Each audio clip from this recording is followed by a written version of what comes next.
চিকিৎসায় গাফিলতিতে দশম শ্রেণীর ছাত্রের মৃত্যুকে ঘিরে ধুমধুমার কাণ্ড দুর্গাপুর মহকুমা হাসপাতালে। মৃতার নাম নিশা কুণ্ডু। দুর্গাপুর ইস্পাত নগরীর বি জোনে নিশা কুণ্ডুকে আজ সকালে পেটে ও বুকে ব্যথা নিয়ে দুর্গাপুর মহকুমা হাসপাতালে ভর্তি করে পরিবারের লোকজন। এরপর শারীরিক অবস্থার অবনতি হওয়াতে তাকে অক্সিজেন দেওয়া হয়। এরপরই বাধে বিপত্তি। অভিযোগ, অক্সিজেন সিলিন্ডার ভালোভাবে কাজ করছিল না।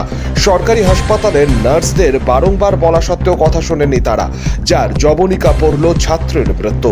বৃহস্পতিবার বিকেলে এই ঘটনাকে ঘিরে ধুমধুমার কাণ্ড ঘটে যায় দুর্গাপুর মহকুমা হাসপাতালে। মৃতার পরিবার ভাঙচুর শুরু করে সরকারি হাসপাতালে। মৃতার পরিবারে একজন আহত হন ঘটনায়। খবর পেয়ে ঘটনাস্থলে ছুটে আসে বিশাল পুলিশ বাহিনী। পরিস্থিতি সামলাতে নামানো হয় কমব্যাট ফোর্স, কিন্তু অভিযুক্ত চিকিৎসক ও নার্সদের শাস্তির দাবিতে পুলিশকে ঘিরে ধরে শুরু হয় তুমুল বিক্ষোভ, ধস্তাধস্তি।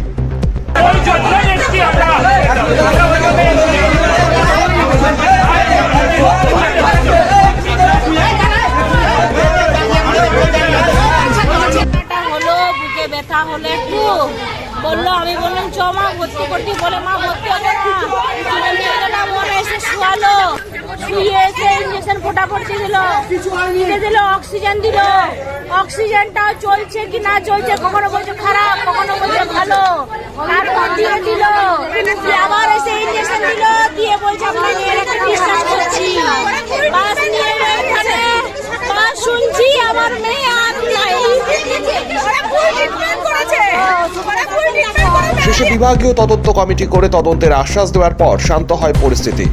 দুর্গাপুর মহকুমা হাসপাতালে এই ঘটনায় ফের সরকারি হাসপাতালের কঙ্কালসার চেহারা সামনে চলে এলো।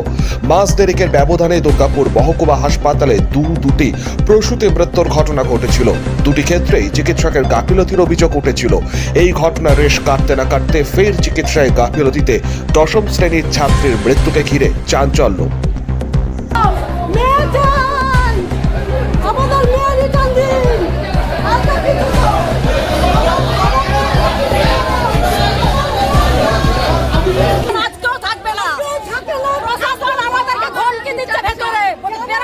আপনাদের মেয়ে কি নিয়ে কবে ভর্তি হয়েছিল? গ্যাস অম্বল নিয়ে ভর্তি হয়েছে। গ্যাস অম্বল নিয়ে ভর্তি তো মারা গেছে। পরে যাবার পর আইসিইউ দিয়েছে। কেন মারবে? আমার পর আইসিইউ দিয়েছে। বয়স কত দিদি মেয়ের? 16 বছর, ক্লাস 10 এ উঠলো।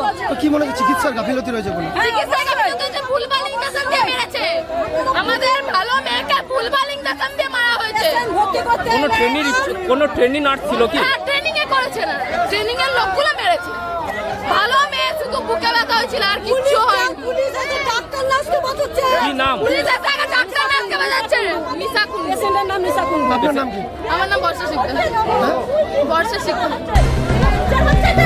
মহকুমা হাসপাতালের সুপার ডক্টর ধীমান মণ্ডল জানান, নির্দিষ্ট অভিযোগে মৃতার পরিবারের তরফে করা হয়েছে। বিভাগীয় তদন্ত করে অভিযোগ প্রমাণিত হলে তার বিরুদ্ধে কড়া ব্যবস্থা নেওয়া হবে। একটা বাচ্চা ভর্তি হয়েছিল, ফুড পয়জনিং নিয়ে ভর্তি হয়েছিল। পেশেন্টটা সকালবেলা 10:30টার সময় পেশেন্টটা আমাদের মেডিসিন ডাক্তারবাবু দেখিয়েছিলেন। দেখে পরে যথাযথ চিকিৎসা দিয়েছিলেন। হঠাৎ করে পেশেন্টটা ডিটোরিয়েট করে পরে পেশেন্টটা বেরিয়ে এক্সপায়ার করে বা খুব বাজে কন্ডিশন হয়ে করে শিশুতে পাঠানো হয়েছিল বা শিশুতে ডেথ হয়ে গেছে পেশেন্টটা। তা এরপরে যে পেশেন্ট পার্টি গ্রিভেন্স হচ্ছে যে পেশেন্টকে প্রপারলি দেখা হয়নি বা চিকিৎসা করা হয়নি, তো সেটাই ওনাদের গ্রিভেন্স। তো সেই জন্য আমাদের ডিপার্টমেন্টাল একটা এনকোয়ারি হবেই। আমাদের পুলিশ অফিসাররা রয়েছেন, ওনারাও ওটা ইনভেস্টিগেশন করে দেখবেন। তা পুরোপুরি গ্রিভেন্স যা হবে। আমাদের হাসপাতাল তো ভাঙচুর হয়েছে। হাসপাতাল ভাঙচুর হলে আমরাও পুলিশকে আমরা রিপোর্ট করবো। তাই জন্য ওনারা যারা ভালোভাবে বুঝবেন। এরকম তো নয়, ট্রেনিং নার্স, দেখুন ট্রেনিং নার্সকে ব্যবহার করা এরকম টাইপের নয়, ব্যবহার করা হচ্ছে এরকম নয়। কিন্তু ট্রেনিং নার্সরাও তো আমাদের একটা ইনস্টিটিউট, এটা তো ওরা তো এরকম নয় যে আপনার হঠাৎ করে এসে আমাদের কাছে ট্রেনিং করছে। আমাদের একটা ইনস্টিটিউট, তো ট্রেনিং মানুষ তো থাকবেই। তা আমাদের স্টাফ নার্সও আছে, সঙ্গে ট্রেনিং নার্সও আছে। তা স্টাফ নার্সরাই বেসিক্যালি কাজ করে, ট্রেনিং নার্সরা তার সঙ্গে থাকে বা সঙ্গে সাপোর্ট করে। ফুল ইনজেকশন দেওয়ার জন্য এই মৃত্যুর ঘটনা এটা এই ধরনের আমার তো মনে হয় না, তবু ডিপার্টমেন্টাল এনকোয়ারি হবে, তখন হয়ে যাবে। হাসপাতালে কি ক্ষতি হয়েছে?